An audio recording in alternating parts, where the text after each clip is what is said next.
Chapter 581. New Quest. The passive technique increased all growth by 5 times, and it never needed to be reactivated. As long as intent flowed through his body, it would stay active. For others, that would be a problem. Keeping intent flowing continuously wasn't easy.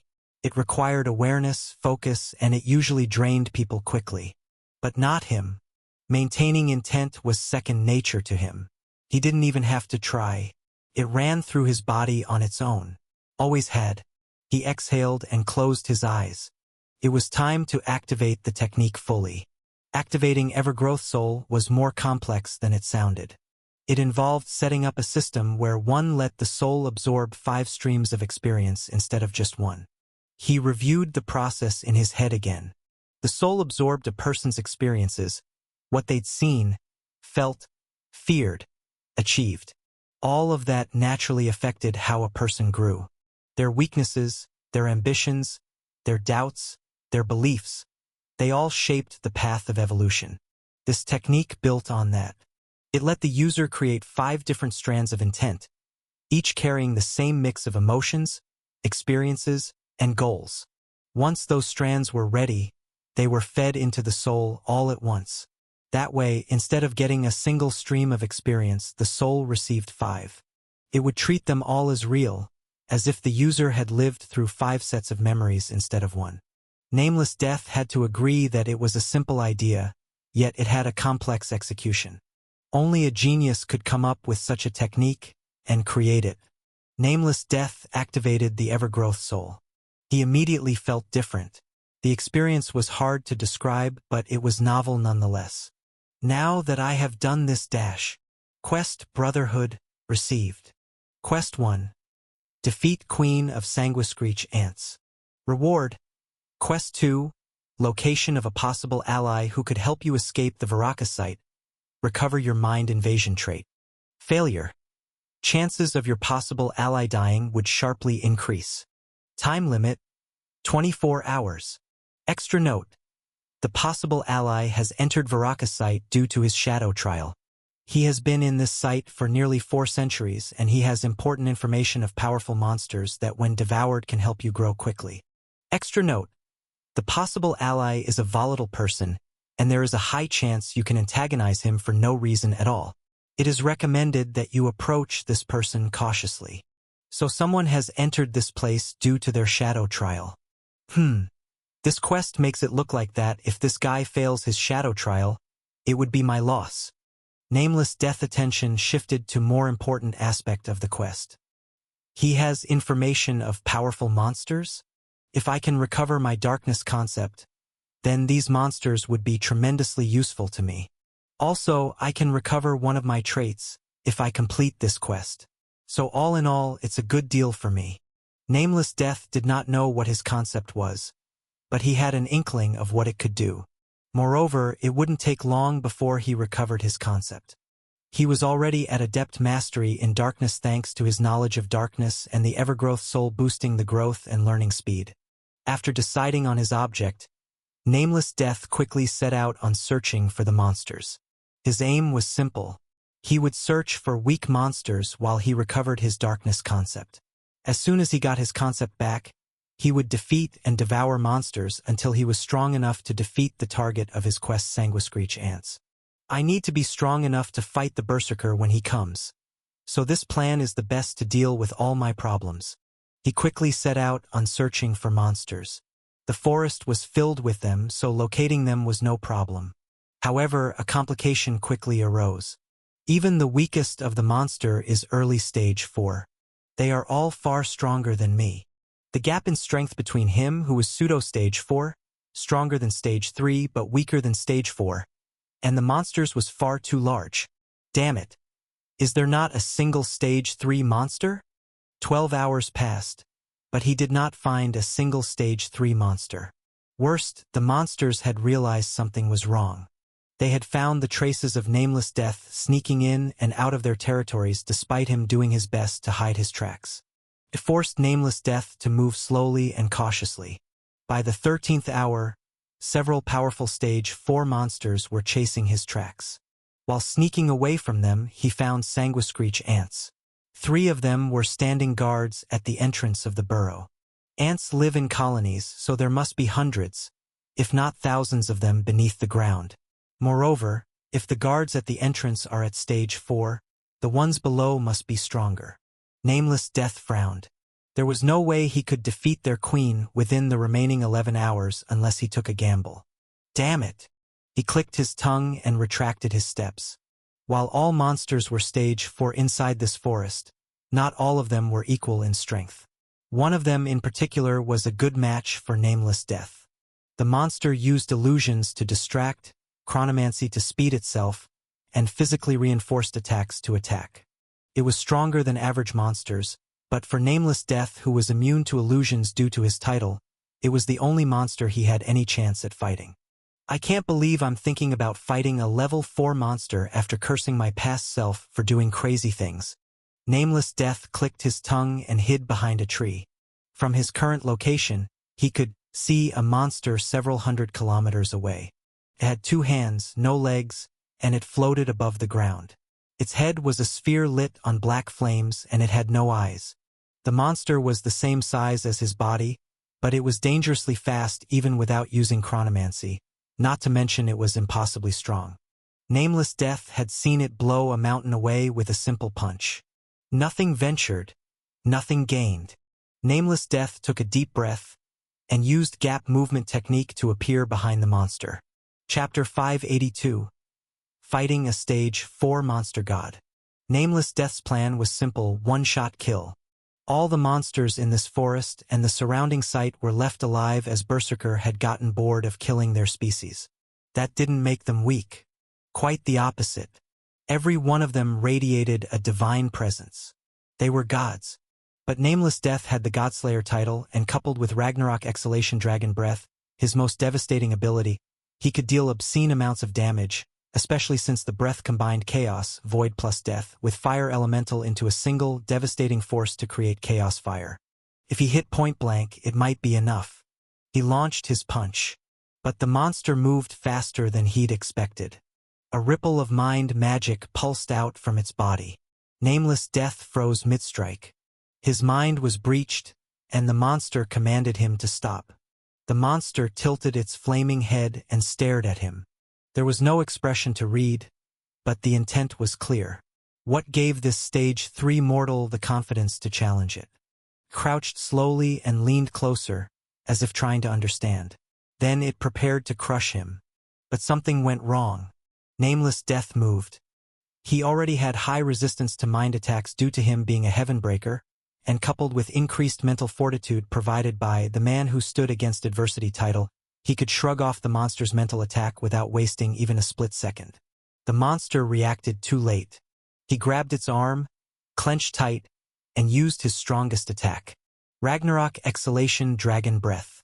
A torrent of violet-black flame roared out of his mouth. The ground burned. The sky melted. 100 miles of forest vanished in an instant, incinerated into flickering cinders. The monster screamed. Its body was charred, and its black flame head dimmed for a moment. That should have been it. But it wasn't. The creature was still alive. Badly injured, yes, but alive. The monster was a stage 4 god, and it lived on the site where battle to death were daily occurrences. In this dog-eat-dog world, each monster was strong enough that they could destroy a world the same rank as them. Needless to say, it could tank Nameless Death's strongest attack even if it had been caught by surprise. The monster roared. It grabbed the arm he was still holding it with, and then it smashed him into the ground like a rag doll. Once, twice, 3 times. The crater grew deeper with each slam. Nameless Death coughed blood, then used gap movement again, blinking a few hundred meters away. His entire body ached. He gritted his teeth and prepared to retreat when suddenly the world began to change. Damn it! The monster lifted one arm and spread its fingers. The world, reality bent. The sky cracked like glass, then reformed. The trees disappeared. The earth twisted into molten lines, and the surroundings stilled. Wind froze in place, and time no longer flowed naturally. Nameless Death rolled to his feet and healed himself quickly with Shadow Core Concept. His breath was ragged, but his thoughts were steady. If this monster's world is illusion or mind-based, then I can ignore it. That's my only chance. But then he felt the gentle pulse through the atmosphere followed by ticking sounds in the air, and a strange pull on his limbs. Time. The world was time-based. Damn it, of course it was not built on the only thing I'm resistant to. He clenched his fists. His body had already started to slow down.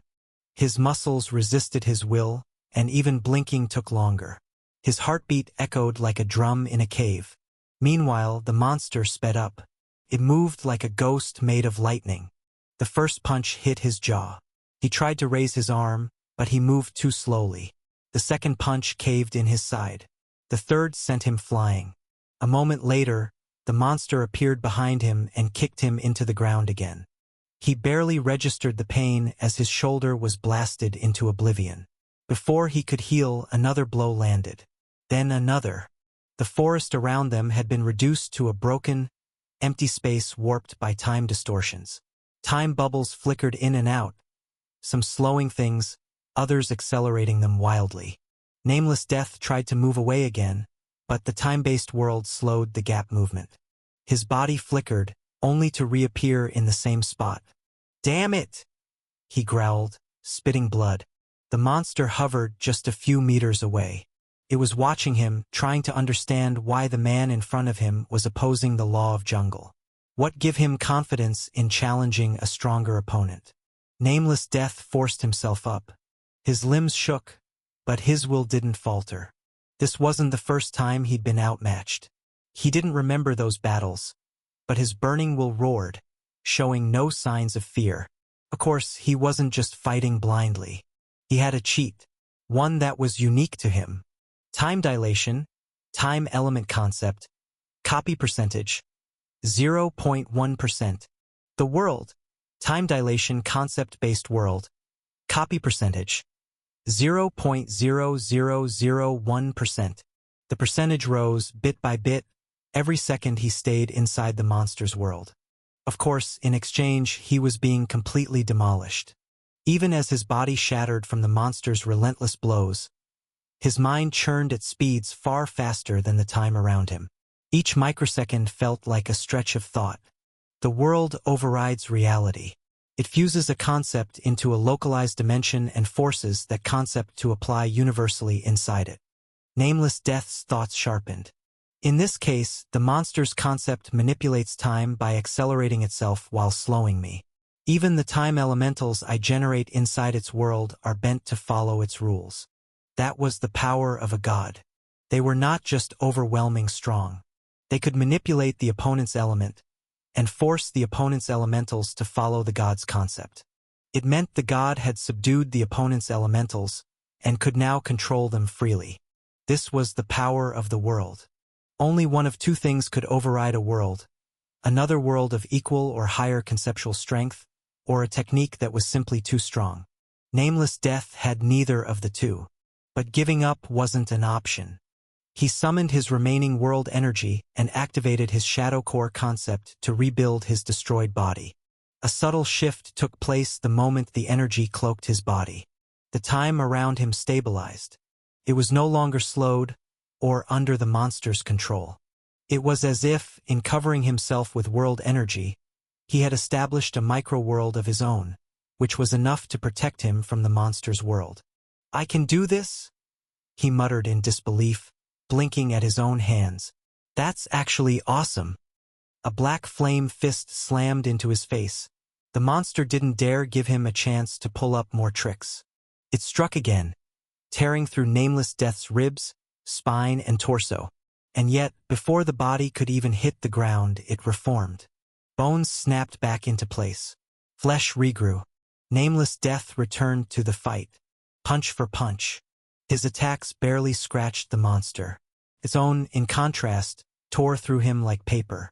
Yet he didn't stop. Somehow, Nameless Death understood this was the amalgamation of his existence. A relentless drive to move forward. Time dilation, time element concept, copy percentage, plus 0.1%. The world, time dilation concept-based world, copy percentage, plus 0.0001%. The fight became a brutal, endless cycle of death and regeneration. Nameless Death lunged and threw a punch. The strike barely landed when his body was torn apart again.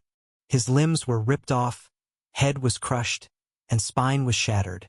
But he instantly reformed and attacked again. To the monster, it was like swatting at an insect that wouldn't die.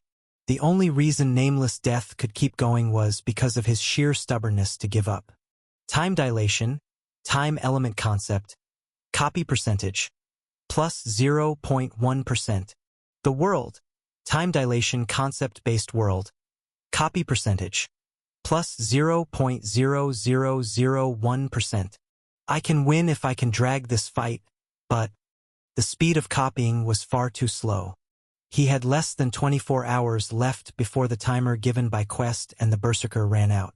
He didn't have time to waste on a monster, since he planned to fight more monsters and clear out the ants. I shouldn't wait for the concept and world to copy themselves naturally. It's not an option. He decided to take the plunge. This time, he made a decision that went against every survival instinct. He dismissed his protective world energy layer. Instantly, the monster's world clamped down again. Time slowed. His movements dulled. The weight of the concept bore down on him like an ocean. But then, time dilation, time element concept, copy percentage, plus 0.5%. The world, time dilation concept-based world, copy percentage, plus 0.0005%. The copy progress rate multiplied fivefold. He gritted his teeth as his body was reduced to paste again. But his willpower burned with determination. The monster noticed something was wrong. There was no way the Stage 3 mortal was fighting like a rabid dog without a plan. He had to be killed before whatever he was planning became successful. Suddenly, the monster did something Nameless Death didn't expect. It turned its powers inward. A pulse of distorted mind energy rippled from its body and flowed into itself. Did it just? The monster had used its own mind-affecting powers on itself. It had driven itself insane. Its body shook violently. Its movements became erratic. But its speed, its strength, multiplied several folds. A wild punch tore through Nameless Death's ribs, shattering them again. This time, the blow didn't stop there. It sent him flying through several mountains before he could even process what happened. Another punch came from the side. His torso exploded. He reformed, only for a blazing fist to slam into his back and bury him into the ground. Then came a knee to the chest, a hammer fist to the skull, a dozen more blows raining down in a brutal frenzy. The monster had stopped trying to win. It understood the mortal was immortal. Now it wanted to break his will. If it couldn't overpower his immortality, it would drown him in fear. Eve, the mightiest warrior, had fallen to fear. The mortal would be no different. Time dilation, time element concept, total copy percentage, 82.3%. The world, time dilation concept-based world, total copy percentage, 0.0834%. He was nearly there when the monster suddenly screeched. It was a roar of rage. Nameless Death coughed blood, spitting a tooth to the side.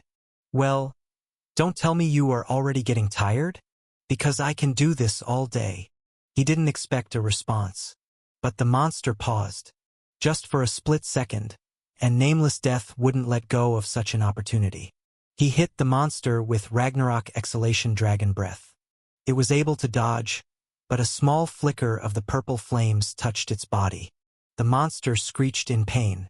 The flames worsened its injuries from before. And finally, time dilation, time element concept, total copy percentage, 100%. A wave of time elemental burst out from Nameless Death. He used world energy to stop the foreign world from slowing him, and used the newly gained concept to hasten himself. Unlike techniques whose power was determined by user and technique rank, the concepts were powered by the user alone. Nameless Death's time dilation was far slower than the monster's time dilation. But he didn't need to be as fast as it was. He only needed to be fast enough to use Ragnarok Exhalation Dragon Breath in close range. Magic circles appeared before Nameless Death's mouth, and they spewed devastating purple flames. The monster had to sacrifice an arm by cutting it off to dodge the attack successfully. Nameless Death had expected it. The monster was fast enough to dodge, even if by only a hair's breadth. However, his goal was completed when the monster cut off its arm. Nameless Death jumped forward and grabbed the severed limb. He used the concept of true darkness which he had regained several hours ago. Memories sung to Nameless Death, but he quickly suppressed them. It wasn't the memories he wanted. What he wanted was the monster's strength. The monster, realizing something horrible was about to happen, moved quickly and punched towards Nameless Death's head. However, Nameless Death grabbed his fist and stopped it mid-air. "Ha, I devoured only an arm and I am already this strong? Damn. As expected of a stage 4 monster, you are a treasure trove." The monster tried to pull back its fist but failed. It didn't realize that it was still stronger than Nameless Death by a large margin. Nameless Death stopped its attack because the monster was afraid and couldn't put its complete strength behind the punch. Even though the monster had been the one attacking until now. Even though it had used the violence it learned from living tens of thousands of years on Nameless Death. Nameless Death was not the one cowering in fear. It was the monster. Chapter 583, Darkness Devour, Choosing a New Divinity. The monster let out a loud screech. A mental pulse shot into Nameless Death's mind. The mental attack didn't hurt him at all, but it served its purpose as a distraction. In that split second where Nameless Death was distracted, the monster pulled its world back into its core and turned to run. Did it just run away? Nameless Death stood frozen for a heartbeat. He stared ahead, watching the creature disappear into the trees with wild speed. He didn't remember ever seeing a god flee, though to be fair, he didn't remember much at all. But it revealed something. The monsters here may have reached divine levels of strength, but they were still monsters that followed instincts. They acted like beasts and ran away when they encountered someone strong. Nameless Death chased the monster. Gap movement allowed him to enter pseudo-gap and covered thousands of miles with a singe step. His body vanished and reappeared, again and again, chasing after the fleeing monster. His use of time dilation made his senses stretch the world longer with each movement, allowing him to track it more clearly. He was slower than the monster since it was also using time dilation to escape, but he didn't need to catch the monster directly. He only needed it within range. Ragnarok Exhalation Dragon Breath. A thick stream of purple flames erupted from his mouth, blazing forward and swallowing the monster's escape path. The trees caught fire, the sky above twisted under the oppressive heat, and the ground cracked beneath the shockwave. The monster screeched as the flames licked across its back, searing its skin.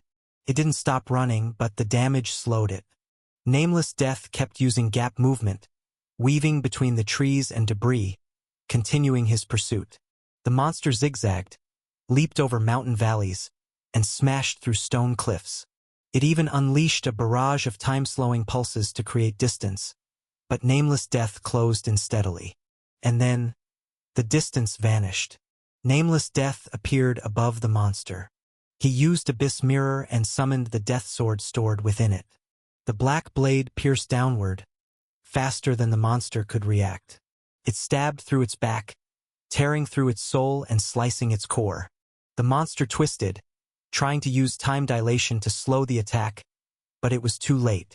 A single, silent second passed. Then the monster's body collapsed, lifeless. Nameless Death didn't waste time. He knelt beside the corpse and called upon darkness.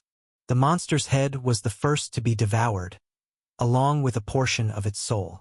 Nameless Death devoured only parts where the memories were stored. He didn't know how he knew such information that someone should only know after devouring billions, perhaps trillions, but he didn't complain either. Flashes of images poured into his mind.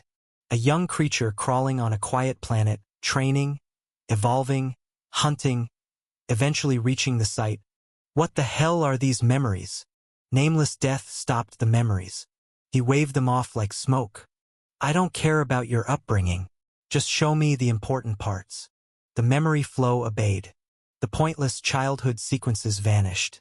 The scenes jumped ahead, focusing on the monster's exploration of this site, its hunts, and its encounters. Information began forming clearly in Nameless Death's mind. So this jungle is called the Jungle of Red Silence. He muttered to himself as more memories unfolded. Right now, I'm in the outer ring of the jungle. The ants live at the border of outer and inner ring of jungle. Apparently, the closer to one was to the central ring, the stronger monsters one could encounter. It seemed the central ring has some kind of precious resource that allowed these monsters to grow stronger, and thus the stronger were located near the central ring of the jungle. The outer ring where Nameless Death was the home of weak monsters. These monsters were at the bottom of food chain. Generally, their rank world be stage 4 grade 5, level 1 to level 2. Levels were subranks of a grade that began from stage 4. Each stage had 5 grades and each grade had 10 levels. Even two beings at the same stage and grade could have a massive power difference depending on their level. The one he had just killed? It was stage 4, grade 5, level 1, and among level 1 monsters it was average at best. And the ants that were the target of the quest? All of them are at least level 1. The strongest among them is level 3. Nameless Death slowly exhaled. I'm supposed to kill thousands of these ants, and reach and kill their queen. The monsters were in constant territorial war, so it was common for them to kill each other. The stronger monsters would move closer to Central Ring while the weaker ones will be pushed to the outer ring. The competition was so harsh that only god monsters survived in the forest. I need to get stronger fast if I want to live here and escape this damned place. He stood over the corpse of the monster. The devouring process had ended. Now came the tricky part. What should I take? Stage 4 monsters were too strong for him to consume fully. His existence was currently pseudo-stage 4, and he couldn't devour the entire corpse to take everything it had. I need to choose what to keep and what to discard, he muttered. He hated the idea of discarding anything. Right now, he needed strength. Every scrap of it. He was going to fight thousands of ants, all of them as strong as, if not stronger, than the monster he just killed. He stared at the corpse for several seconds, grinding his teeth. Finally, he made a decision. I guess there's only one choice, he said. I'll corrupt my darkness seed. He raised his hand. Purple energy swirled over his palm. Let's use void. I'll create a new divinity.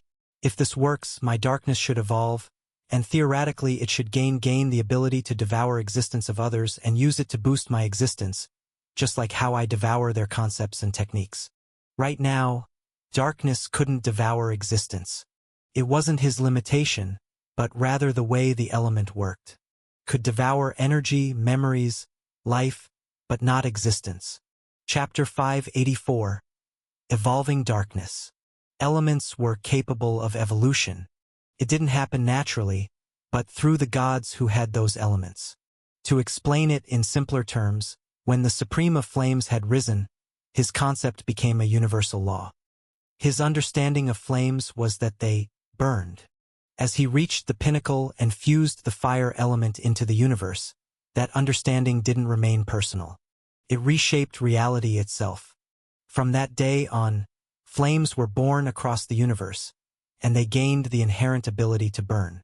Other gods had their own concepts. Concepts allowed them to apply new rules to their elements.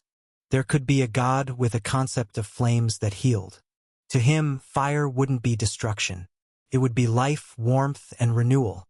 His concept would create flames that healed instead of harmed. These flames still belonged to the fire element, but they operated under his concept, his personal law. They could knit flesh, mend bones, even soothe the soul. But they remained isolated, though were not a universal law. That is, until he reached stage 7 and merged with the fire element. And when he did, healing flames became a natural phenomenon. His concept fused with the fire element universal law and evolved it. Now, unique bonfires in remote villages existed that could heal cracked skin. Lava pools in uninhabited worlds could emit warmth that nourished rather than destroyed. This how the elements evolved. The Supremes might have created the element, but the gods who came later were the ones responsible for the element's evolution. Nameless Death understood this, and that understanding both tempted and burdened him. Right now, darkness couldn't devour existence. It devoured techniques, concepts, elements, memories, but not existence. If Nameless Death succeeded in evolving his concept, that would change. His darkness would gain the ability to consume existence itself. It would become a new darkness. Then, he would become someone who could help darkness element evolve if he decided to become a stage 7 darkness god. Or he could create a new element. Whatever his choice would be, it would create a new universal law. He exhaled softly. The idea that he could shape the future of the universe was exhilarating. But achieving it was far from simple. Evolving an element using void was far more dangerous than evolving the element's concept. But Nameless Death had to do this. He already had a concept, and evolving it would only turn it into a new type of energy that had the property of his concept and was strengthened by a large margin. To be exact, it would be strengthened compared to his concept, but it wouldn't have new abilities. It wouldn't be able to devour existence, since that was not how his concept worked. So, Nameless Death would mutate and evolve the element itself. With the element being evolved, it would strengthen the concept too. It was something that not even void gods dared to do. For Nameless Death, even with experiences and instincts returning over time, he still did not have memories of using void to evolve anything. And yet, he was trying to do something experienced void gods wouldn't do. Nameless Death sat alone below a tree. He churned out titanic amount of world energy. The overload of energy began to destroy his body, soul, core, and even his seed of existence. The air around him trembled. After experiencing 4 layers of death, he remained alive only by sheer manipulation of the death element. It helped him increase mastery over death element rapidly, but that was not his focus right now. The central layer of his seed of existence cracked open. Inside, it revealed the sapling born from his seed of darkness. Since his mastery of darkness had grown, the seed of darkness had germinated into a sapling. It was a small, gnarled tree, pale black, trembling as though aware of what was to come. He wrapped it in world energy and established the sapling as a part of his territory. Then he began. Void crept in. It wasn't destruction. It was the source of evolution. Unfiltered, directionless, and overwhelming evolution. Or corruption, as most would call it. The sapling tree began to mutate. Pulsed once. Then again. Its branches twisted and curled. Its roots unraveled like thread. And then it screamed. Not audibly, but through the feeling that shot into Nameless Death's mind. The mutation had failed. It was losing control. He immediately cut off the void and crushed the sapling with world energy before it could spiral out of control. The first try was a failure. He stared at the empty space where it once was. But this was where things became interesting. The seed of existence had layers for a reason. Outer layer for shallow restoration. If things stored there were destroyed, they had a small chance of being recovered over time or when the person was revived. Inner layer had deeper recovery. But the central layer? That could retain everything. He allowed himself to die. His body was already gone. His soul was already scattered. His core and seed of existence were obliterated. The only thing sustaining him was the death element, and now even that was released. Then only consciousness remained. It churned, producing world energy, and used that energy to activate shadow core concept stored within the abyss mirror. Using the shadow element as the medium, it reconstructed everything: body, soul, seed of existence, all from nothing. He was alive again, and he immediately began to destroy himself. This time, as his seed of existence cracked open, he found the sapling tree of darkness again. It still retained its original, uncorrupted form. Thankfully, he had crushed the corrupted version before the changes became permanent, so when he revived, his sapling tree of darkness was fine.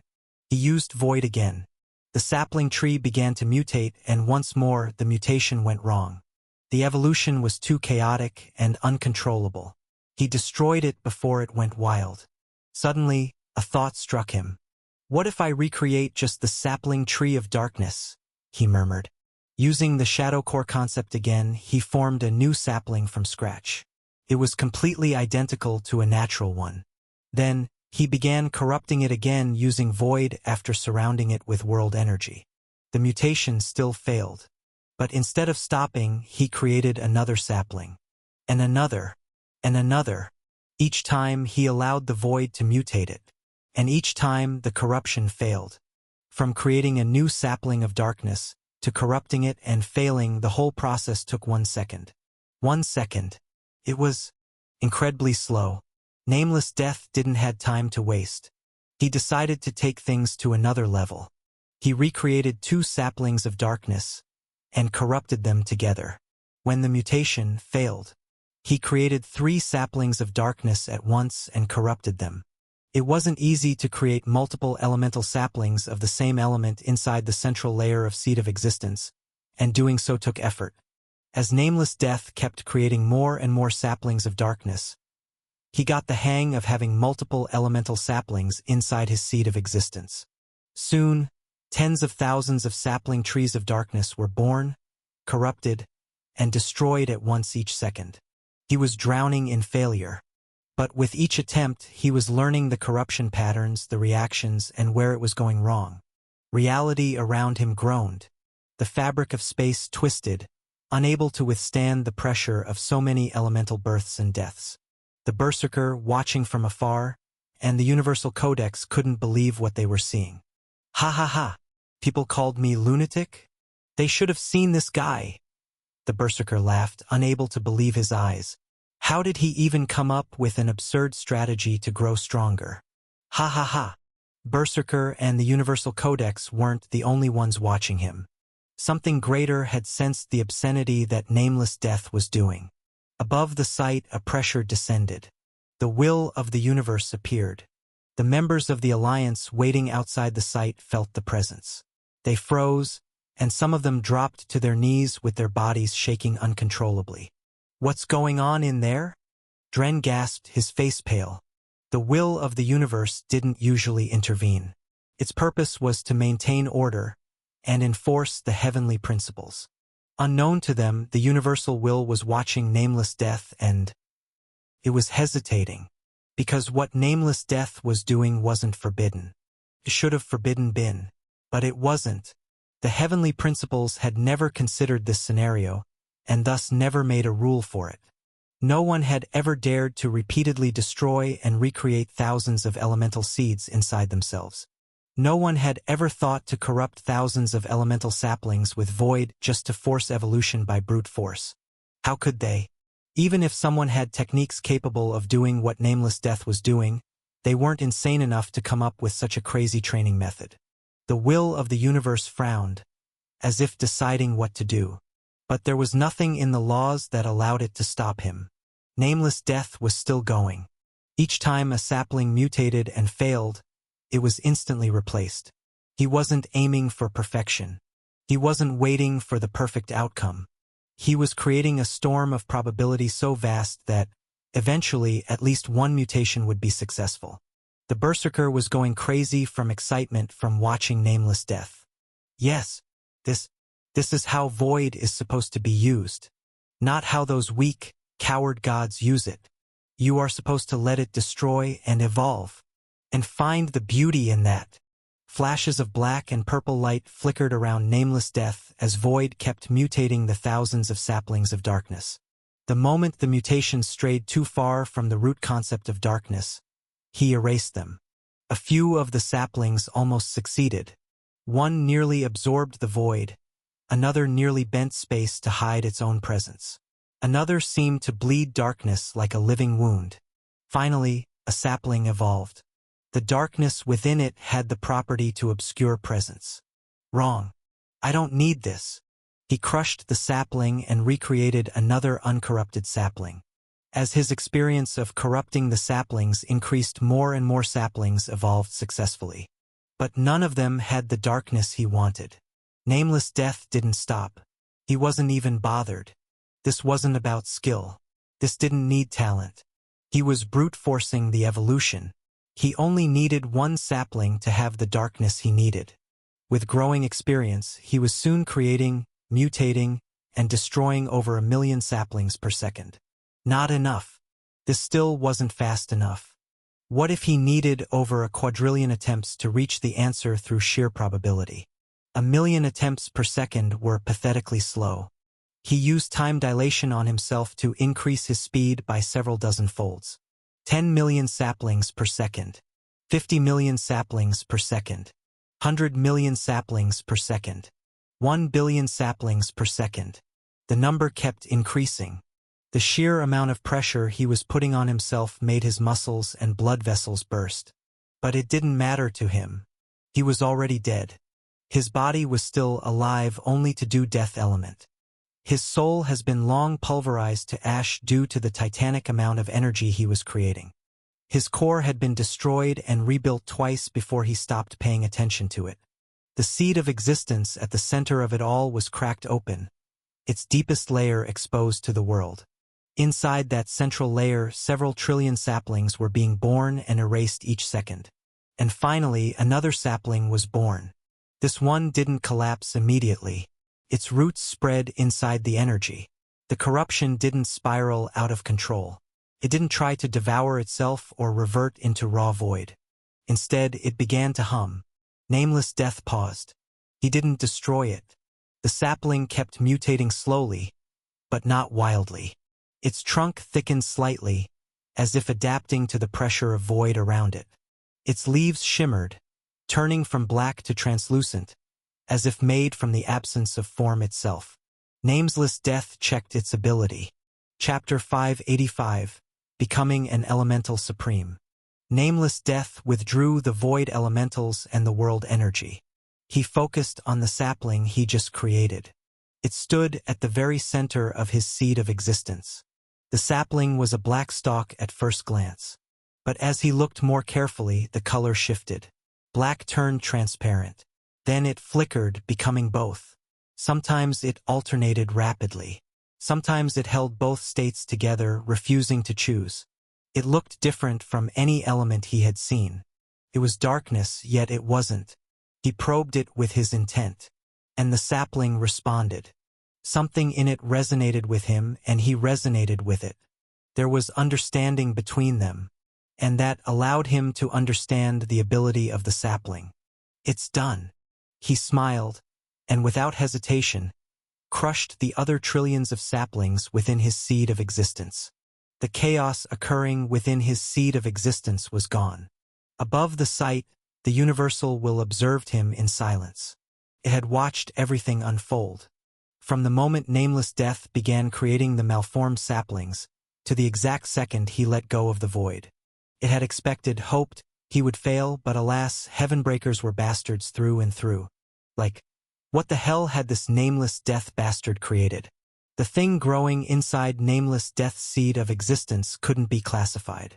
It didn't follow the patterns of elemental evolution, nor was it a new element born out of a divinity. And that made no sense. To create a new element, one needed to create a divinity. Actual, complete divinity. From there, the divinity god would forge a concept with the divinity, then mold it into an elemental seed. That process took easily over 100 billion years. That was how divinity gods progressed and created new element. What about elemental gods? Modifying the elemental seed and evolving the existing element yourself was an impossible task. In the history, no one had completed the task by themselves due to how dangerous it was. Talent didn't matter. How blessed you were didn't matter. It was simply impossible to do so alone. The elemental gods took help of supremes to achieve the element's evolution. They would be given trials by supremes, and upon completing the trial, the supreme gods would help them modify their elemental seed according to their concept. Repeating this several times was how stage 4 gods ranked up to stage 6. From there, they would merge with the element itself and become a universal law to reach stage 7. Nameless death hadn't done any of that. He didn't forge divinity. He didn't request a trial to modify the elemental seed. The bastard took a new third path. The general will did not know whether to ask why the supreme being of darkness would give his sacred treasure to such a madman. or to be enraged to the point of insanity. The Universal Will narrowed its attention, analyzing the sapling. It was alive, fully stable, and showed no signs of collapse. Its existence broke no universal law. This was similar to what that Ultras bastard had done in the past. He created traits and ability that allowed people to rank up, without ascending to godhood. But since he had created Triad while he was in another universe, it wasn't counted as breaking a universal law, well, not of his own universe at least.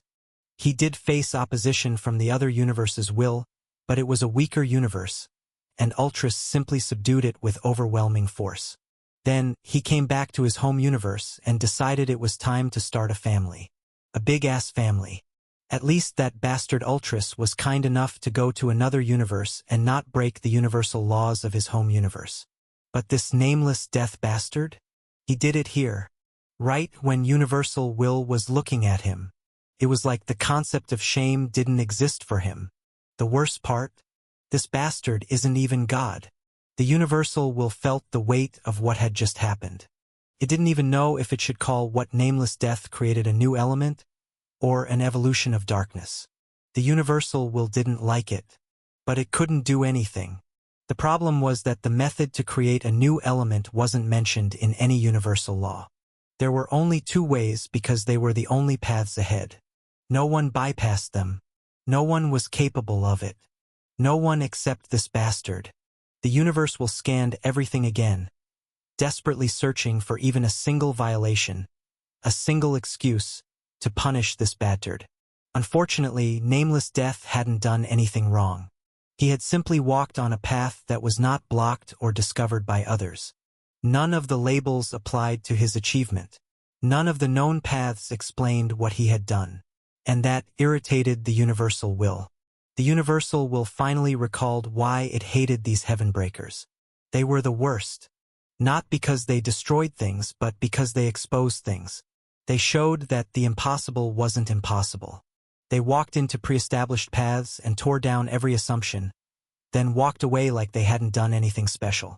It was like inviting a guest into your home, only to watch them rip up the floorboards, rearrange the walls, and convince your own house that this was better. The Universal Will wanted to scream, but it couldn't, because it still had no reason to punish him. No law had been broken, and that meant there was no justification for interference. Maybe, just maybe, if he did something again, the Eternals would step in. Until then, the Universal Will could only watch and hope the consequences of Nameless Death's action wouldn't be too severe. Grumbling to itself, the Universal Will turned its attention elsewhere and left. Nameless Death kept his focus on the sapling. The sapling hovered in the center of his seed of existence. It shifted constantly, black one moment, then completely transparent the next. Sometimes it was both at once. Sometimes it alternated so quickly it seemed like a blur between forms. He kept watching until he felt a quiet pulse run through him. A notification appeared in his vision. Title Elemental Supreme gained. He ignored the notification and stepped toward the corpse of the monster he had killed earlier. Then, simply and clearly, he spoke two words. Devour it. The sapling responded. A surge of ever-shifting darkness slipped out from within him. It looked like mist, but it was thicker, and it seemed alive. It wrapped around the monster and swallowed it whole. Not just the flesh, but everything. The bloodline, the core, the traits, the soul, the world, and even the concept of its being, its existence. And then it gave it all to Nameless Death. There was no madness in the darkness this time. His consciousness didn't appear inside Nameless Death's mind. It simply merged with him and acted as nourishment for his consciousness. But more than that, something else entered him. Something he hadn't recognized until now. Existence. He could finally perceive it. It was the intent buried deep inside the central layer of seed of existence. The intent was made from a fundamental self-definition of the being. Nameless Death inhaled and devoured it. For a moment, everything was still. Then he exhaled. The energy didn't erupt wildly. His body didn't change. His soul didn't expand. His core remained the same. But inside the seed of existence, his own existence grew heavier. Then the shockwave came. A ripple of invisible force burst outward. The terrain around him shattered. Space distorted. For tens of thousands of miles, the world was pushed back. And when it ended, the pressure of his existence had reached new heights. Stage 4. Nameless Death stood in silence for a few seconds before he raised his hand. Energy gathered again. He called upon the Shadow Core concept and used it to create the monster's core above in his palm. He held it and uttered 2 words. The world. Reality shifted. The space around him didn't just change. It transformed completely. The environment bent and molded itself into something else. He created the world of the monster as if it was his own. It overrode the reality and applied the concept of time dilation into the new world. Here, he had absolute control of time elementals. He could feel time slow down at his will, or accelerate just as easily. The entire place's time bent to his commands. This was the power of a god. He walked a few steps through the altered world, observing how it held. There were no signs of collapse or degradation. The structure was stable and the control was absolute. After a few minutes, he recalled the world back into his core. The world folded in on itself and disappeared. He didn't destroy the core he had used to summon it. He sent it inside his body and soul, allowing it to exist within body and soul beside his original core. Creating and deploying it during battle from scratch would take too long. But now it was always there, ready to be deployed. Only one command away. With everything done, he wanted to check the traits, elements, and techniques he received from the monster, but something else demanded his attention. He opened the messages the Universal Codex had sent him. Title: Elemental Supreme gained. Nameless Death stared at the notification for a few seconds before he opened his mouth. Show me the effects of the Elemental Supreme title. The system responded immediately. Chapter 586. Choosing the name for the new element, new abilities. Elemental Supreme. Legendary. Greatly increases control of your own element. Gives you resistance to all elements and divinities. Asterisk extra note. Gods become supreme or merge with supremes upon reaching stage 7. Then, the Universal will combine their concepts into pre-existing universal laws or create a new universal law for it. Asterisk extra note continued. While you are an Elemental Supreme, you are still only stage 4. As such, the Universal will does not recognize your element as a true element, and it will not convert it into a universal law. Asterisk extra note continued. Due to above explained reasons, only you can wield your element. Nameless Death frowned as he read the message. He was happy to be the only user of his element, but from how the messages were phrased, it seemed there was a benefit to let others use your element. Thinking again, there has to be a benefit. There was no way the Elemental Supremes would let others use their element otherwise. After checking the title, Nameless Death focused on the new system screen. Please name your new element. Darkness Firmament, he said without wasting a breath. Would you like to reconsider the name? Just use the name I said. Last reminder, would you like to reconsider the name? Names cannot be changed later, so please make the decision carefully. The corner of Nameless Death's lips twitched. He could feel that Universal Codex was calling the name he had chosen bad. But that only made him want to use that name more. Darkness Firmament. Name registered. Nameless Death snorted and said, Status. Show me only the details that changed. Existence level. Pseudo-stage, 4 stage 4, grade 5. Title, Elemental Supreme, new. Core rank, Pseudo-stage, 4 mortal, stage, 4 grade 5 god. Asterisk extra note, 2 core ranks as you have 2 cores. Elemental rank, mortal, core 1, stage, 4 grade, 5 god, core 2. Asterisk extra note, 2 elemental ranks as you have 2 cores. Awakener rank, unawakened, stage 1. Nameless Death checked the first half of the status and nodded to himself. The core rank made sense, and so did the elemental ranks. Currently, the growing elemental trees of darkness, death, void, shadow, time, had reached his core, while the seed of Darkness Firmament, His element was inside his seed of existence. As for the elemental seeds and trees of monster, they were inside the monster's core. Awakener rank, so it really did have a trait.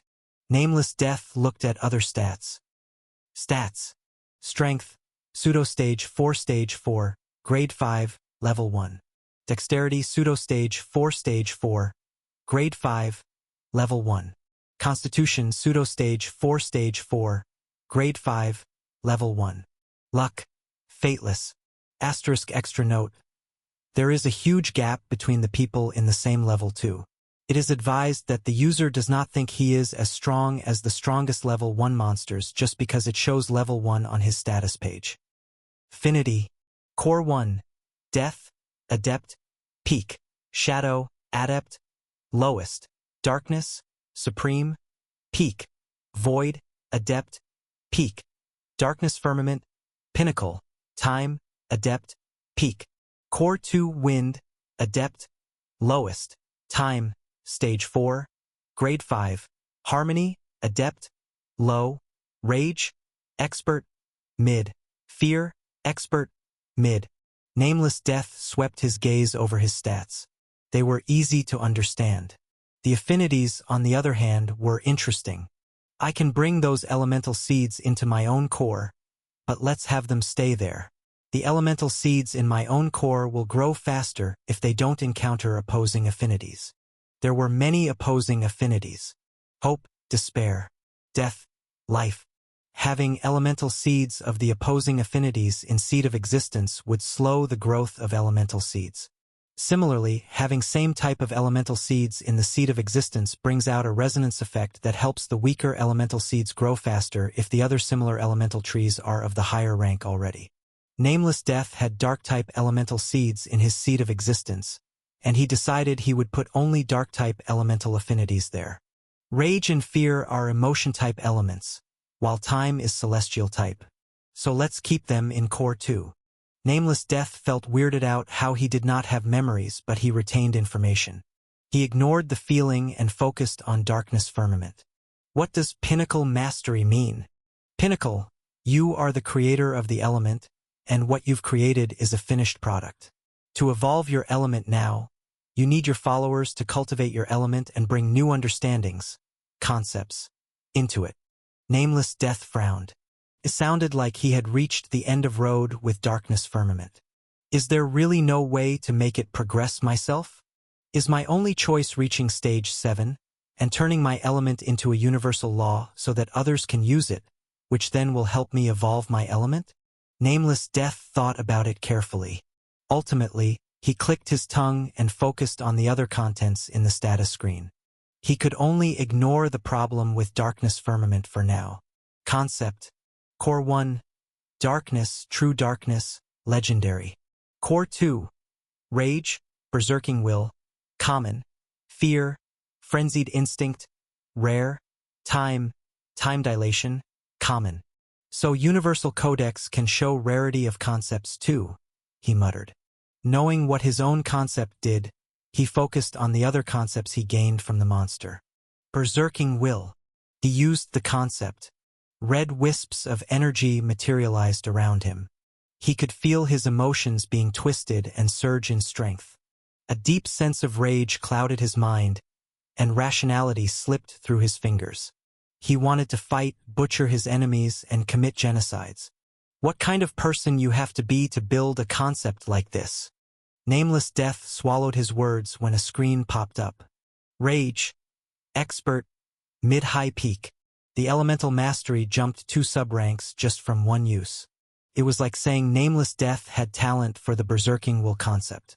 In other words, he was an angry guy who crashed out regularly. What the hell? I'm a pretty calm person, you bastard. He clicked his tongue and used Frenzied Instinct concept of fear element. Irrational panic seeped into his mind. It made his reaction speed and survival instincts soar dramatically. His judgment ability increased too. However, when he increased the output of the concept, his judgment ability fell sharply, making him prone to mistakes, hesitation, or fleeing from opponents. In exchange, his survival instincts and reaction speed saw a rise. I see, so berserking will makes you angry and strong. But the angry part can be removed by using Frenzied Instinct, which improves judgment ability. The two concepts synergize with each other. The negative parts get removed and only the positive parts remain. It made Nameless Death realize why the monster had tried to flee. It must have repeatedly increased the power of both of his concepts to fight him. The Frenzied Instincts made the judgment ability fall if it was used too much, which made the monster irrational, and he began to run away. Nameless Death stopped using the concepts and looked at the techniques he gained. There were too many of them, and most were weak and useless. Show me techniques that are either stage 1 or above. The status screen changed again. Spells and techniques. Predator's Claw, Stage 1, Supreme. Eater's Howl, Stage 1, Supreme. Abyssal Bone Overdrive, Stage 4, Apprentice. Predator Claw used Rage Element to create energy-based claws. Eater Howl was a fear element technique that targeted one's mind. It was an AoE attack that reduced mental resistance and instilled panic. They were at peak mastery, Supreme. But since they were only Stage 1, the monster hadn't used them in the battle. The only technique it used was Abyssal Bone Overdrive. It had active and passive effects. Active effect increased strength and speed by 5 times, but the cost of energy was exponential, which made it useless for long-drawn battles. Passive effect strengthened the bone structure. Every time one's bones shattered, they would be shaped to resist the damage that destroyed them. The technique was useful, but it was one of the weaker Stage 4 techniques. Lastly, he checked the monster's trait. Trait: Relentless Dominion, Steadfast Realm, Dominion Threshold, Weight of Dominion, Crownless Domain. He checked the abilities of the trait. Relentless Dominion. In any prolonged battle, you gain a stacking resistance, up to 20%, against crowd control, soul attacks, and environmental debuffs. Unlocks at Trait Awakening. Steadfast Realm.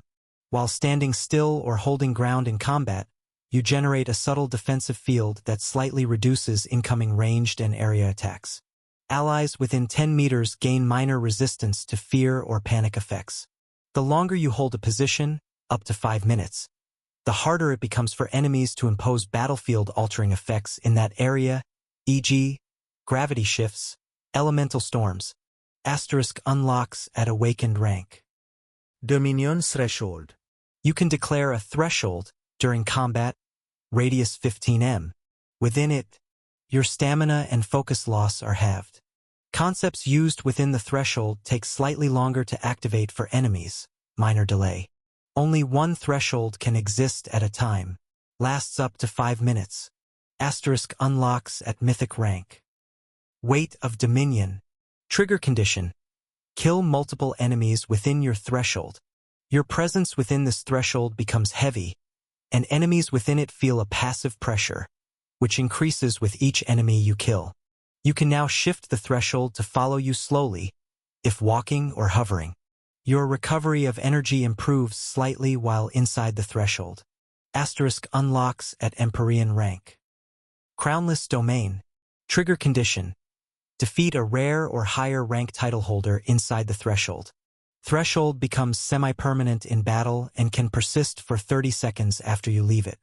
Upon activation, your first spell inside the threshold will have increased intensity, e.g., more area, longer duration, stronger pull. Asterisk unlocks at Paragon rank.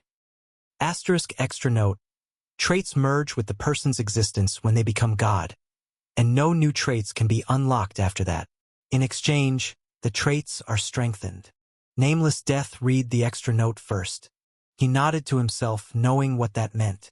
Anyone could become a god whether they were at Unawakened rank or Fabled rank. The only condition to become a god was to surpass Supreme Mastery and reach Stage 1 Mastery in any element. Your rank would jump by 3 ranks when you became a god. An Awakened would become a Stage 1 god. A Mythic would become a Stage 2 god. An Empyrean would become a Stage 3 god. And so on. The higher your mortal rank, the harder it was to become a god at that rank. Normally, Awakeners and Demigods could only reach Stage 3 rank. From Stage 4 Awakener rank, it was said to be impossible to become a god since at that rank you would become a Stage 7 god, supreme, directly. That meant you had to complete all advancement required from Stage 1 god to Stage 7 gods at once.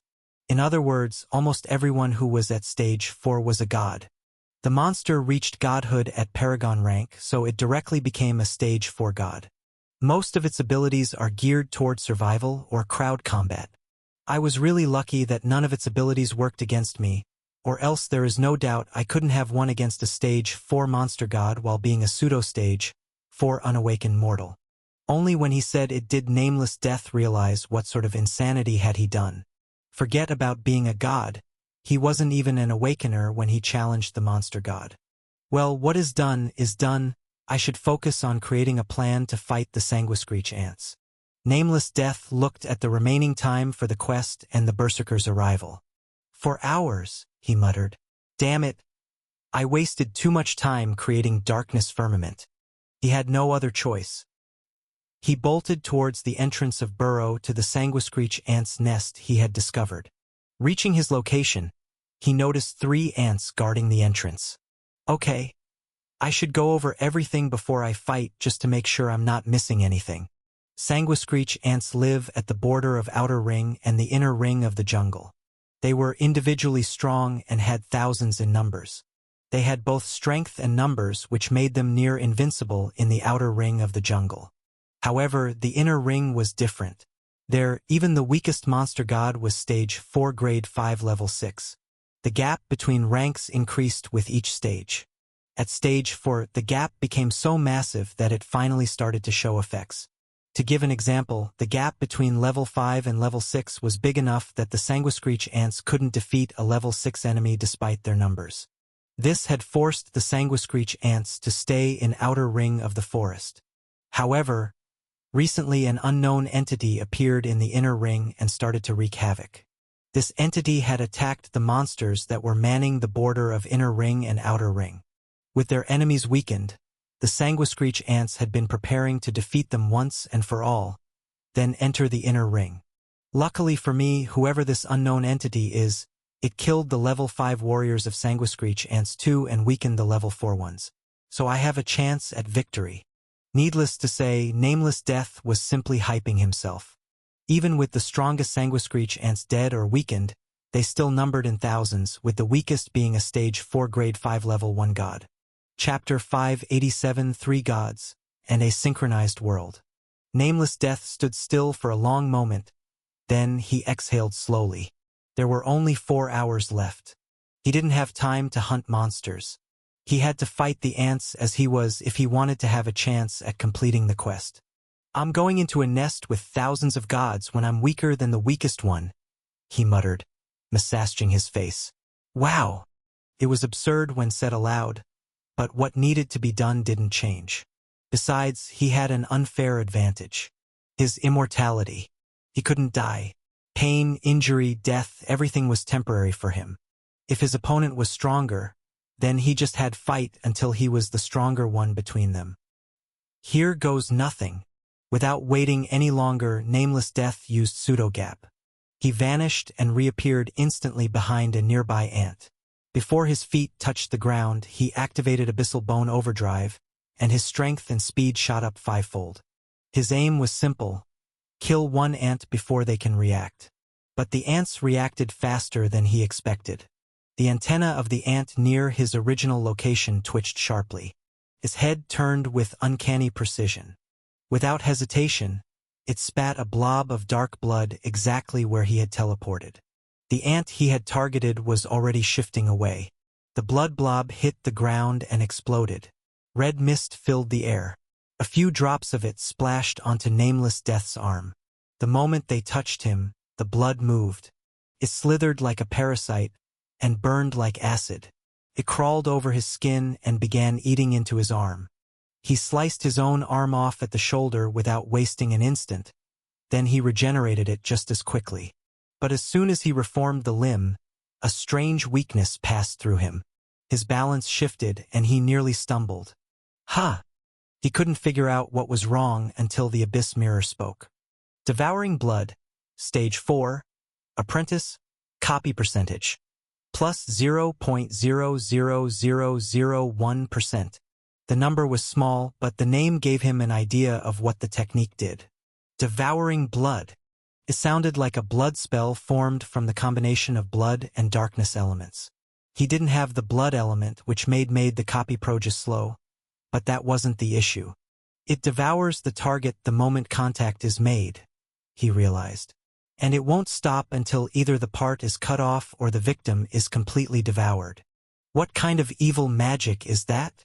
He didn't get the chance to curse any longer. 3 ants attacked him together. Dozens of blood blobs came flying his way in an arc. Nameless Death reacted instantly. He used time dilation and his world slowed. Then he activated Berserking Will, Rage, and Frenzied Instinct Fear. Due to his ungodly willpower, his emotions weren't affected easily, which allowed him to ramp up Berserking Will and Frenzied Instinct to the maximum. With his instincts, strength, judgment ability, and ability to perceive time skyrocketing, Nameless Death entered a zone of sorts.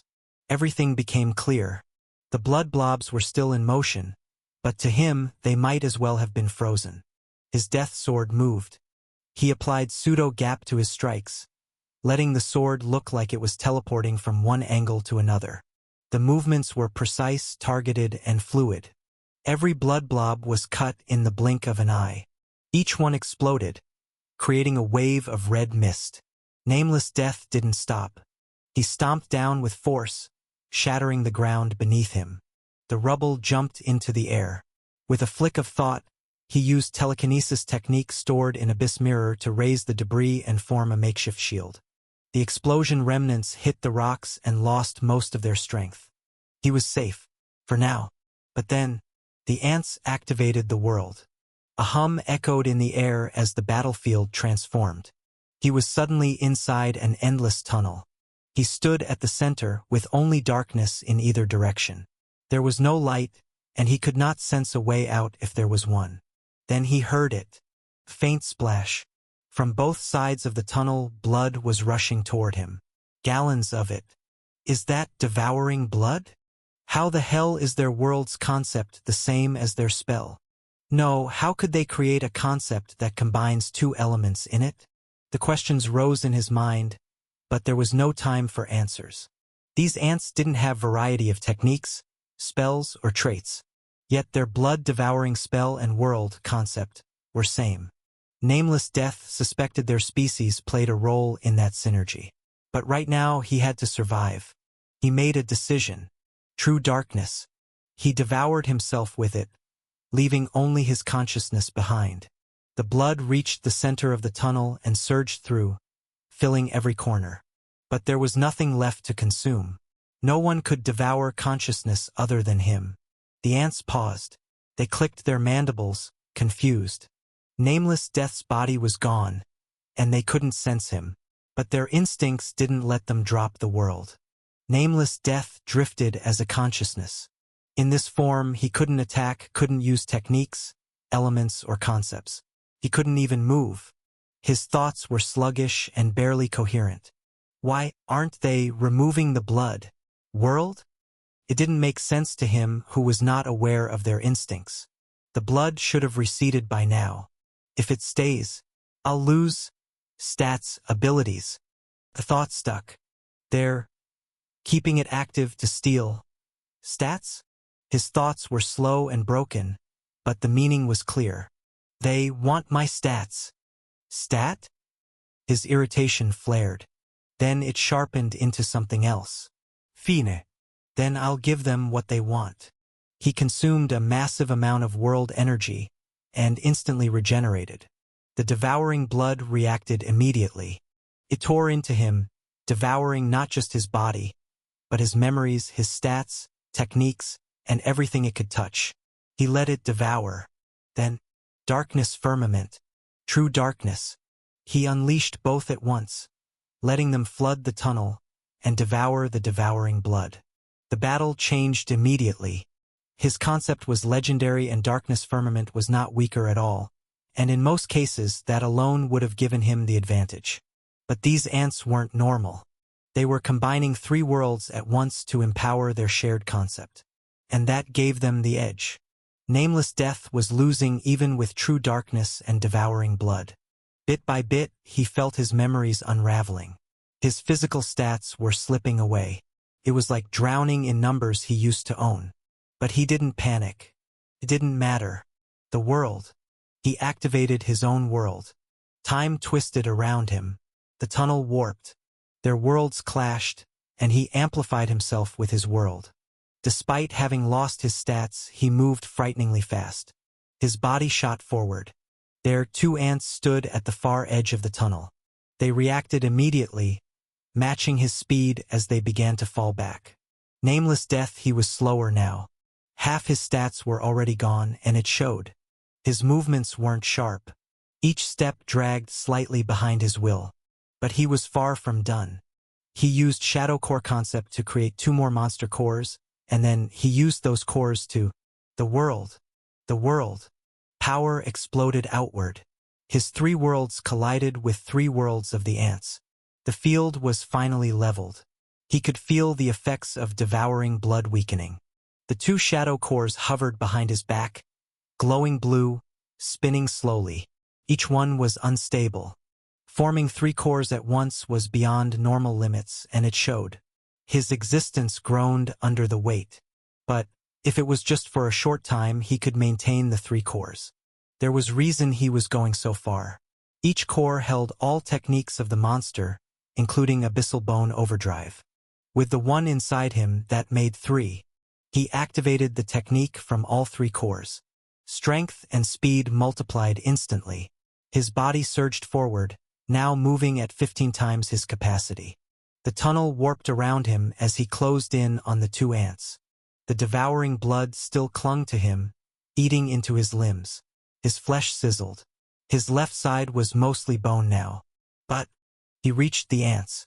Before they could react, he struck their minds with full power, berserking rage and frenzied instinct, while slowing them down with his worlds. The ants shuddered. Their movements turned erratic. One of them snapped. Its mind couldn't take the mental attacks, and it spiraled into chaos. It lunged forward, mandibles wide, aiming for his head. Nameless Death raised his arm. In it, he created a seed of existence with the sapling of True Darkness Firmament using Shadow Core concept. The ant bit down and tore the arm off cleanly. At the same time, Nameless Death swung his other arm while wielding Death Sword. It connected with the second ant, empowered by the pseudo-gap. But it didn't cut through. The blade clanged against armor that resisted his True Darkness and Darkness Firmament. Its armor has a concept that increases its defense. Since the defense is so strong, then the duration must be short. Unfortunately, time was the only thing Nameless Death lacked right now. He needed to deal with the ants now, whether the shield or not. He shifted his focus, analyzing the world around him. 3 ants. One creates the sea of blood. The second gives the blood its devouring ability. The third enhances defense. Thanks to frenzied instinct increasing his judgment ability, and time dilation giving him more time to think, he was able to analyze everything in detail. Each ant played a role, and their worlds were layered to trap their opponents. There had been a reason why the ants were stationed in groups of 3. The first ant, the one that bit his arm, started twitching. Its movements became jerky and uncontrolled. A low screech echoed from its throat. Inside its body, strands of darkness had started to lash out. The Darkness Firmament wasn't just a sapling. It had consciousness, could think, and it was attacking from within. The second ant, realizing the first was in trouble, lunged forward and engaged Nameless Death in a brutal clash. They traded blow for blow. Nameless Death barely kept up. His triple overdrive gave him the edge until one of the cores lost the technique to devouring blood. Abyssal Bone Overdrive's output dropped. His speed and strength fell off immediately. The ant struck.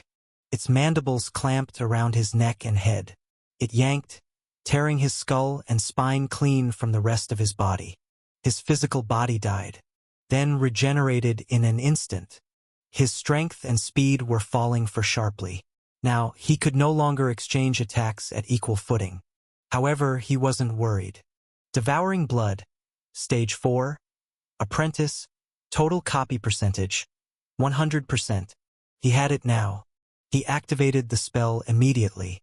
With true darkness, the darkness firmament, and now the devouring blood spell itself, he fought back against the sea that had been slowly eating him alive.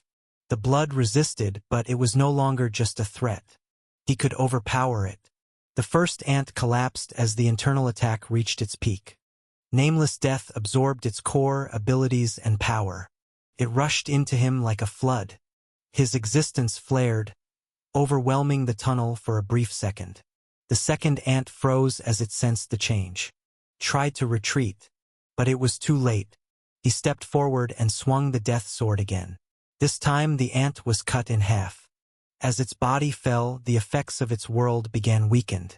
So the first ant that I killed was the one who boosted defense, and with its death, the second ant's armor couldn't block death sword. With the second ant dead, the blood was no longer devouring anything. The world was no longer a threat to him. Oh! The blood trembled, and then it exploded. The tunnel lit up with a massive detonation. There was nowhere to run or any space to dodge. The blast hit him from every side. Everything went black. When he opened his eyes again, he was lying on his back. The tunnel had disappeared, and he back in the forest. The only sound was the slow drip of blood from the corpses of the ants. Cough! Cough! That third person rushed in to attack just to take me down. He groaned and sat up. Pain flared in his joints. His bones were cracked, muscles were torn, and his body was trembling. Looking around, he saw the remains of the 3 ants. So there was a reason why 2 ants were in one direction, and only one was in the other direction. Since the devouring blood would weaken the person caught in the world, they would want to destroy the world as soon as possible, which meant they needed to take down at least 2 of the 3 ants who created the world. Everyone would go where the 2 ants were. If the 2 ants won, then it was a job well done. If they lost, then the last ant, the one who created the river of blood, would detonate everything. At least I won, he muttered. Nameless death slowly stood on his unsteady legs. His whole body was screaming at him to stop and rest. He looked over at the first ant's corpse. His seed of existence had been placed inside that one. But it was destroyed in the explosion, and without seed of existence, the darkness firmament inside it was gone. I guess I'll just devour what remains. Nameless stopped when he sensed the tremors. He turned and saw hundreds of ants were emerging from the nest, row after row. Their movements were synchronized. Their eyes glowed. They moved like soldiers. Ah, yes. He watched them pour out, faster and faster, the sound of their claws on stone building like thunder. Damn it! Because why not? Chapter 588. 500 Worlds. Nameless death wasn't panicking, but countless thoughts swirled in his mind. The same was happening inside the ants' minds, he was sure of it. They weren't surprised by his attack or find it unjust. This was the jungle of red silence. Here, species went extinct every day, and being weak was a sin. If you were weak, you were attacked. If your neighbor was weak, not attacking them was foolish. The ants didn't scream or rage. They didn't accuse him of invading their home. They'd done the same themselves too many times to count. An instant passed before both sides recognized each other as an enemy. Nameless death instantly activated time dilation, frenzied instinct, and berserking will at once. His movement speed, reaction speed, and instincts, raw power, and judgment ability skyrocketed. The surroundings slowed to a crawl as he dashed forward, grabbed the corpses of the 3 ants he had already killed. Darkness poured from his hand. The darkness firmament responded, wrapping around the dead ants and drawing their abilities and existence into him. His strength surged, and his existence rose. Power filled his limbs and lungs like fire. His mind flashed with new knowledge. The ants' techniques were crude but efficient, mostly based around world resonance and group formations. He also saw rough layouts of the ant tunnels and nests. These were the grunts, he realized. They didn't even know the full structure. His thoughts were suddenly cut off. The ants activated the world. 500 different worlds overlapped. They resonated and combined. Nameless Death's surroundings distorted violently. His body buckled, and he was suddenly in a different space. It was a massive spherical space which seemed to be infinite in size. And he was in the dead center, unable to move. Gravity pressed against him from every side. It felt like there was no up or down, and he was stuck in the space where he was. Suddenly there was sound. Something between rushing water and howling wind. Gallons of devouring blood appeared out of nowhere and came for him from all directions. Nameless Death tried to move. Nothing happened. The space had been warped too far by the sheer force of the ants' united worlds. He was locked. Only one thing saved him: the protection from his world energy. The ants couldn't convert his blood into devouring blood and use it to eat him. He gritted his teeth. The world. He summoned his own 3 worlds of time dilation. But it was useless. 3 worlds against 500 worlds. And not just 500 worlds, but 500 working in unison, forming a resonant structure. Still, he had to try. The devouring blood made contact. His skin began to hiss, flesh bubbled, bones started to crack. Pain spiked through his nerves. But he didn't scream. This won't work. Even if I copy their worlds from the cores I devoured, it won't change anything. I'll still be overrun. Nameless Death pushed his abilities to the very limit. His world energy flared. 2 more monster cores formed, floating behind him. It hurt like hell as his core trembled, and his seed of existence let out a silent screech. Now he had 5 cores. 6 if he counted his own. He deployed the time dilation world stored within the new cores. 5 worlds formed around him, compressing, folding, expanding. The surroundings slowed even further as his own time became faster. The devouring blood around him turned sluggish. 5 worlds were being powered by his existence. The strain was unbearable. But the strain didn't come without power. Since a single existence was activating 5 similar worlds, the world's power multiplied. Not linearly, but exponentially. On the other hand, the ants' worlds were combined but still powered by different existences. Their combined word was strong. But the increase in strength was not exponential, and instead it was linear. The result? Time for him was moving so fast that even the devouring blood couldn't keep up. Tried to consume him, but it was like watching rot set into stone. Too slow to matter. But the price was immediate. His cores began to fracture.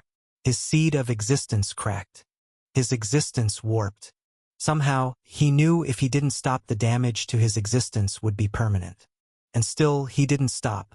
Red lightning erupted from his body. The death kept him from dying. With time nearly frozen around him, he could look. He scanned the strange space, and he understood something. Each ant was a fixed point in this sphere. Each one had deployed a world. And together they created this formation. This is something like a multi-world construct. The ants' world had the concept of defense, devouring, and blood, exploding blood. But there was something else too. Gravity. The reason he couldn't move was because an ant had fused the concept of gravity in this combined world. He turned, looking around, and spotted a presence, much stronger than all other ants. I need to kill that thing. If I can do that, then I will be able to move even if I let time flow normally. Currently, he could move after he deployed all of his worlds. This was because of the nature of gravity. The gravity was generated by space elementals. To be exact, it was the result of subelementals being emitted and absorbed by a pair of space elementals. When you came in contact with these subelementals, the flow of their direction would determine the direction of gravity. Nameless Death didn't remember who had taught him this knowledge of space elementals, but he felt it was someone important to him. He thanked the person, whoever it was, and got to work. Normally, you couldn't avoid gravity formed by flowing subelementals. But right now, he was moving too fast. The subelementals were too slow to even interact with him. He was free. He stepped forward, or rather, he launched himself. He used the devouring blood itself as a foothold and kicked off. Chapter 589. Level 2 God. Space split by his sheer speed as he aimed straight for the powerful ant. As he reached it, He saw its armor shimmer just before his fist met the ant's body. The shockwave blasted through the surrounding area.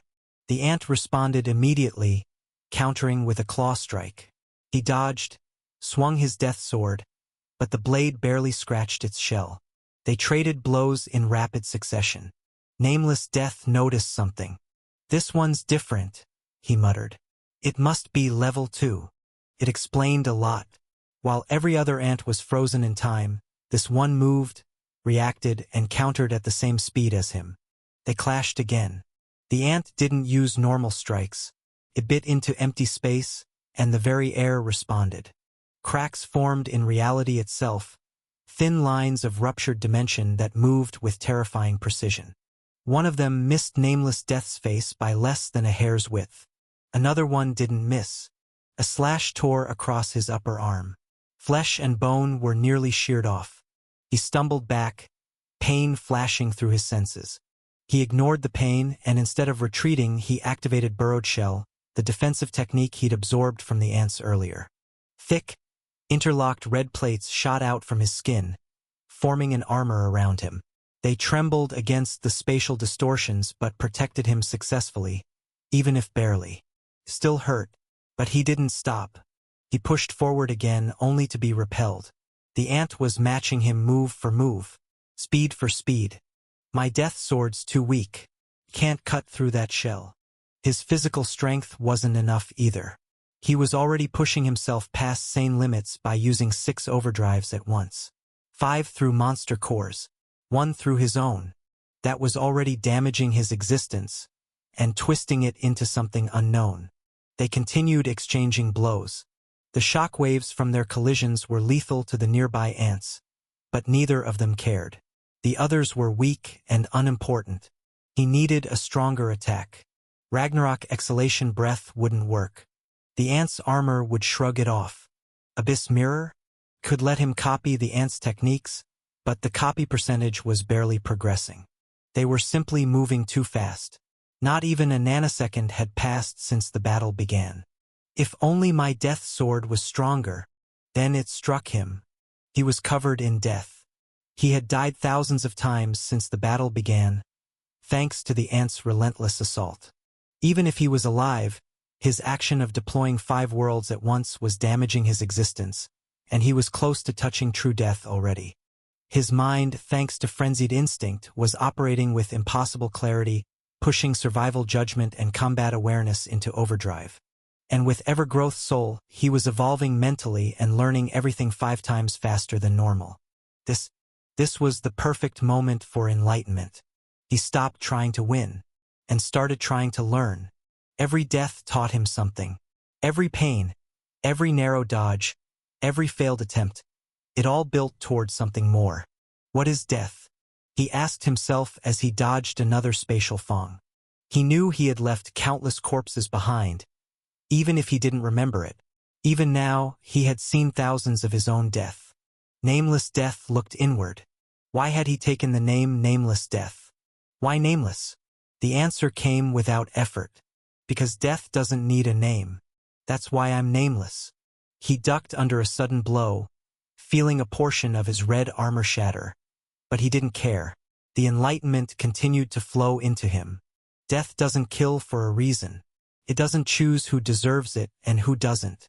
It doesn't knock on the door. It simply is. Another blow struck him in the side. He felt ribs crack. Death is abrupt. It is sudden. It arrives without warning. It doesn't give time to grieve. Takes and leaves nothing behind. He raised his sword. No one recognizes death when it comes.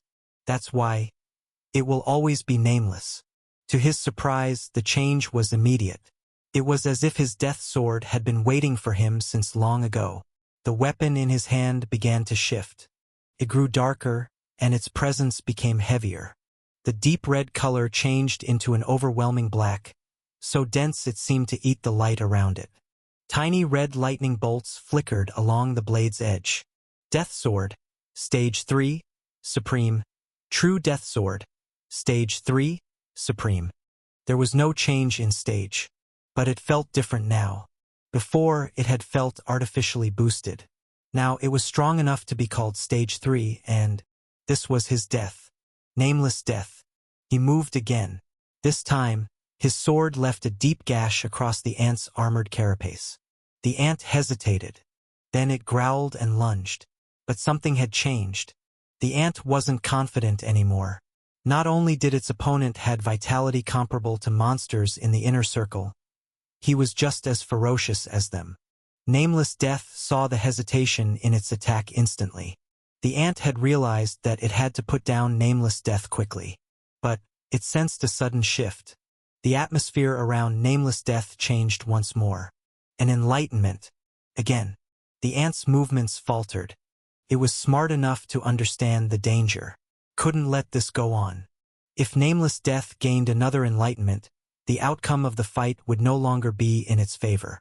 So the ant made a gamble. With a violent lunge, it tore Nameless Death into 1,000 pieces. Fragments of flesh, shattered bones, and slivers of soul scattered midair. It opened its mandibles wide and swallowed everything. Nameless Death felt himself being pulled inward. There was no fear in his gaze. He had expected this. In fact, he faked the second enlightenment by increasing death around him and acting as if he was in a trance to trick the ant into doing this. The ant summoned devouring blood inside its body, hoping to drown him from within. Its plan was simple. Cover him in devouring blood and remove the possibility of internal attack. The devouring blood created inside its body wasn't diluted like the one created outside, and hence was much more powerful. Now that I'm inside its body, it should be easy enough to kill it. After all, its inside aren't protected by the defensive spell. Chapter 590. Forbidden Ability. He tried to create a sixth monster core. His seed of existence twisted under the strain. The intent of existence inside it cracked and warped. He felt like it was about to snap. His body was already shattered beyond repair, and his soul was flickering, fraying at the edges. But he didn't stop. Clenching his teeth, he forcefully created the sixth core. It formed slowly, shaking violently as if it rejected being born. And then it clicked into place. Nameless Death immediately deployed the world stored inside. Pain hit him like a mountain. His body was pulverized from the inside out. But it didn't matter.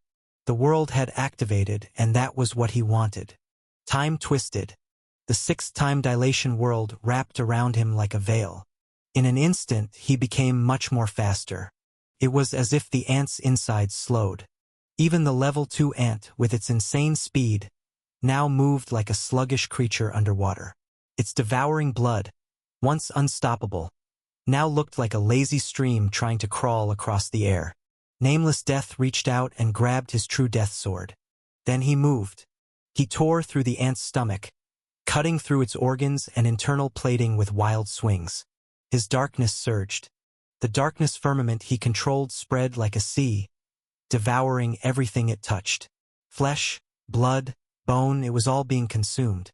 Within seconds, the ant's body began collapsing from the inside. The ant didn't even have time to screech as everything was happening too quickly. Nameless Death burst out through its exoskeleton finally. His body shattered. Without a moment's hesitation, he turned and began devouring the level 2 ant's corpse. Darkness swallowed the remains, breaking them down and feeding them directly to his existence. He felt the change immediately. His existence stabilized, even if only by a little, and it was strengthened, reaching level 2. The strain from deploying 6 worlds faded slightly. At the same time, massive amounts of raw stats poured into him. "Good," he muttered. He called back the deployed worlds into their cores, allowing them down to recover. Worlds couldn't be deployed without break. They needed to give and rest. It was sort of similar to cooldown in skills inside a game. But Nameless Death didn't have this problem. If a core was in cooldown, he could just create a new one. He let the 5 monster cores float behind him in a circle. They spun slowly, pulsing with dim light. With the 6th world deactivated, the battlefield returned to its normal pace. Time resumed. The level 1 ants, previously frozen or slowed to irrelevance, began to move again. Screeches and roars echoed through their combined world as the remaining ants looked around, then froze when they saw their leader missing. They hadn't even realized what happened. Nameless Death didn't wait. He slashed. The true death sword blurred, sweeping across the space like a curtain falling on a stage. In less than a second, every level 1 ant dropped dead. 587 corpses hit the ground simultaneously as their combined world was destroyed. The moment I hit level 2, I was able to kill 587 level 1 gods just like that. Nameless Death let out a breath. The gap between levels is too damn huge. He clicked his tongue. If he couldn't jump ranks to fight, he would never have been able to win even with his immortality. The true reason of his victory were his powerful techniques, and how he stacked them to strengthen their effects. Shadow Core Concept was the perfect example. In most hands, the Shadow Core Concept was practical but limited. Someone with deep knowledge of buildings could use it to recreate fortresses, maybe even weapons. A genius might replicate attack techniques they'd studied. A creative mind could mimic advanced constructs or formations. But for a darkness user, the possibilities were different. If they devoured a sword, they could remake it. If they devoured an energy, they could mimic them. Everything could be reborn from shadow. Everything except consciousness. And for Nameless Death, who didn't just devour the physical but also existence and consciousness, it meant he could recreate anything. People, skills, attacks, concepts. He could replicate anything and everything perfectly. Anything he created would be no different from the real thing. And there were no limits. So long as he had devoured it, it could be recreated. He looked up at the corpses around him. If I wanted, I could remake the ant, he muttered. And not just with their powers, but with their personality, existence, and consciousness. I can create thousands of copies of a single ant. Of course, creating a powerful existence and consciousness needed a lot of energy, but what really mattered was now that he could do something like this. He could kill anyone, revive them by creating a new body and putting their real consciousness into the body. Or he could create a new body and new consciousness. The new being would be an exact replica of the previous one. Nameless Death stared at his hands, realizing what sort of power he had gained. After a few seconds, he shook his head. Right now, he needed to hunt the Queen Ant and complete the quest while preparing to fight the Berserker. I should focus on getting stronger instead of worrying about what is ethical and what should be forbidden. His darkness and darkness firmament surged, devouring the level 1 ants. Then he finally entered the ant's nest. He appeared inside a huge tunnel. Several tunnels the size of Moon. Moon! He stopped thinking when he realized what he had thought about. What moon was I using to compare sizes? He scratched his head, trying to recall the memory. It was an unsuccessful endeavor as he had expected. Nameless Death clicked his tongue and scanned the surroundings. He quickly located a giant vertical tunnel. According to his memories, the vertical tunnels led deeper into the anthill, and he would find the Queen Ant at the end. Without wasting another second, he jumped into the tunnel.